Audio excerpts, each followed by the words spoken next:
Welcome, welcome, welcome to the Best Life Podcast Talk. I am Dr. Carmen Sears. I am a licensed psychologist in the state of Florida, and we come to you weekly to give you information about how to live your best life. We come to you with mind, body, information to help you calm your nervous system, relate better to others, relate better to yourselves. And today's topic is about burnout. I know we've given this talk before on burnout, but today we want to go at it a different way. We want to talk about what you need to do to help you prevent burnout. So let's get started.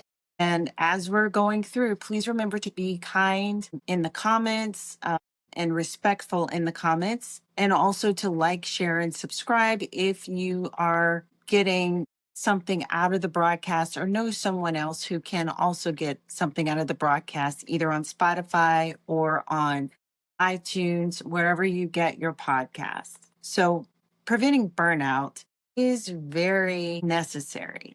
We want to go at it before we have totally become overwhelmed with burnout. You can always turn things around if you can recognize the signs. Burnout can happen at any time to anyone, so it's important to prevent it. So let's talk about some strategies for recognizing issues that can lead to burnout and give you methods to deal positively with them. Burnout is a state that is best described as complete exhaustion. It may feel like your world is ending and you can feel completely overwhelmed by everything and everyone. Burnout can occur at work or at home. Try these techniques to stop burnout in its tracks. So, number one, find a creative outlet. I tell my clients all of the time that you can manage burnout and even stress, which is another topic that we talk about a lot in sessions and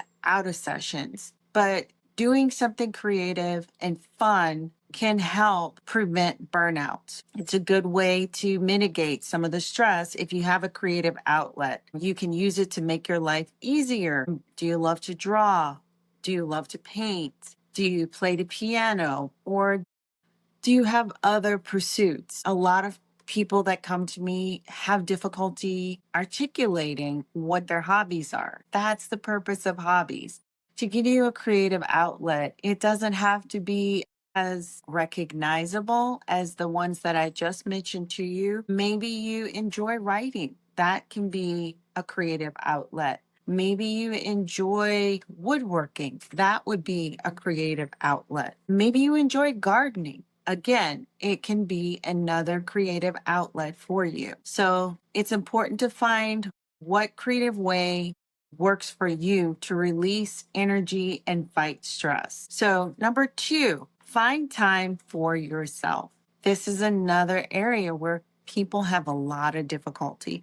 Putting yourself on the schedule to refill your cup, to replenish, is very, very important. You spend all of your time working and taking care of family or friends, and you get depleted. What are you doing to replenish the resources that you're using for other people? It's crucial to find time for yourself in your busy schedule to relax, to do something you enjoy, to outside of, let's put it that way, outside of the obligations and responsibilities that you already have. Maybe you just want to schedule 30 minutes to get a nap because you're so busy doing for everyone else and for work that you haven't had enough time to get proper sleep, to refresh and renew. Maybe you need to make time to even sit out in the backyard or go to the beach if you have access to it, or go to a park if you have access to that. One of the main reasons that burnout happens is because people keep pushing themselves and don't take enough breaks to regroup and heal. So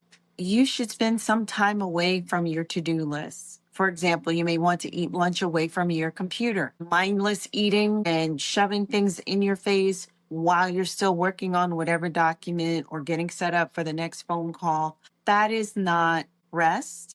And it's definitely not a good way to put fuel in your body with regards to food because we need a little rest to help us digest. That's one of the main things. The second thing is that you need a little time away from the screen too, so that you can prevent eye fatigue and headaches and so forth. So get out, go outside, take a walk on part of your lunch break. If it's not too hot right now here in Florida, we are under extreme heat index conditions, but we need to truly give ourselves a break away from the activities that we're doing day in, day out for work, for caregiving, etc. Number three, reach out to others. Sharing some of your concerns with others can help you to problem solve. It's not that you're putting a burden on others, but again, two heads are better than one. Another perspective may help you find a more creative solution for whatever it is that is concerning you. In addition, that other person may have other resources that you haven't even thought about. Communicating your concerns can help you discover new solutions to your challenges. Supportive friends or loved ones can help you avoid burnout. It's tempting to withdraw and avoid others when you're feeling the symptoms of burnout coming on, but it's really more helpful and healing for you to do the opposite. Number four, dig deep into your mind and soul. I want you to look inward. I like to tell my clients, check your temperature. What's going on with you? What is driving this feeling of burnout or malcontent? What's truly causing the stress in your life? It's important to look inside instead of just focusing on external issues. Are you being a perfectionist? Are you taking on too much? Are you overscheduled with work or home responsibilities? Evaluating your life can lead to crucial burnout solutions. Number five, focus on the positive. I'm not talking about being toxically positive. That is not what we're talking about here. When people are depressed and stressed and anxious, they tend to only focus on the negative, the worst case outcome. So that's what I'm trying to get you to train your radar to the more positive things. What is working? What is going well in your life? Instead of being misdirected to negative emotions and thoughts about how things never work out for you or how so and so at work is trying to sabotage you if you have no proof of that, it is better to look at the positives. What were your feedbacks in your annual or semi-annual reviews? What does that say about you? What has been the result of some of the things you're doing at work or at home, to take account, take credit for the things that are working and do more of those things within reason. Again, see the earlier comment about overscheduling, putting too much in your schedule for one day. That too can cause stress and burnout. Are you focusing on the negative aspects of every situation? How can you change this so your thoughts are on a more positive path? So try to look for what's going well, what you can do more of that is working for you instead of always going to the worst case scenario, looking for how it can go wrong or looking for how it can cause you more difficulty, for lack of a better word. So you may want to make lists of positive actions. I call it my success list or your wins list throughout the day to stay on track. A lot of people who are overscheduled, who have a lot going on, they have no way of tracking what they've done. And at the end of the day, they can't even remember what they did. And keeping that list of what's your priority, what's your intention today, as you're crossing it off, even if you're using a computer program to help you with your to-do list, you can save what you've done and see how busy your week has been. That's the benefit of it, because the next week you could choose a lighter load if that was too heavy for you. But again, keeping it on the positive. What are you doing? What can you reasonably accomplish? What has gone right? What things have you taken off of your list to do and been able to accomplish for yourself? Keep a notebook of inspirational ideas. and affirmations as well if you need a little bit more confidence, a little bit more of a boost to get you through your to-do list. That's what I mean about being more positive. It's important to recognize negative emotions and what causes them before burnout occurs. You could discover that you need more positive feedback or positive reinforcement from your supervisor, or maybe you need some more tangible products of your work that you can point to and say, yes, I did that. I actually accomplished that. Even if it's just your notes about my goal this week was to make 20 calls and try to get, I don't know, 1/3 of those calls to convert into some kind of product or some kind of commitment to the work that you do.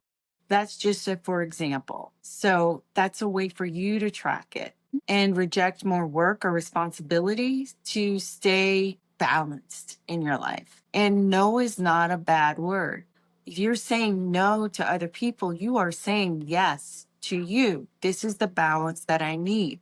This is the opportunity that I need to rest, recover, restore, take a step back, and recalibrate. I can't do that if I'm saying yes every time somebody is coming through, which again, going back to your to do list. If you have a lot of things on your to do list for that week, can you really say yes to something else? That is another thing that people often miss and do not properly use their agenda books or their task lists to help them properly utilize their time. You're overcommitting, and that is leading to a lot more stress and burnout. So, by focusing on the positive, you can reconsider your life goals, whether they are short term life goals or for your longer term life goals. When you're making goals in particular, again, it is always smart to have steps to those goals so that you have mile markers on the way to the marathon finish that you are designing for yourself.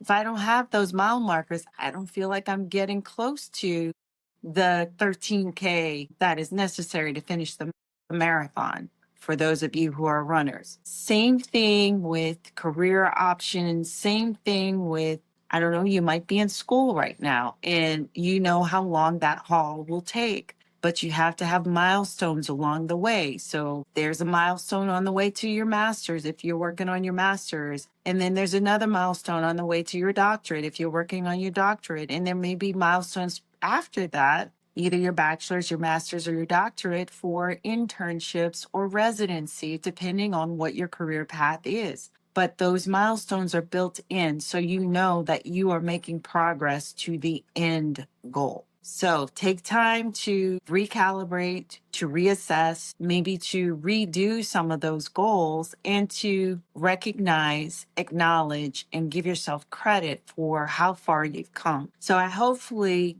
these tips will help you to stay on task, to avoid burnout, and to recognize when you're getting close to that burnout zone so you don't have to come and see me after you're already in a deep burnout. So if you have any questions, leave them in the comments. I will follow up with those and try to answer those in the future. Also, if you have some recommendations of other topics in the mental health or living well realm, please drop those in the comments as well.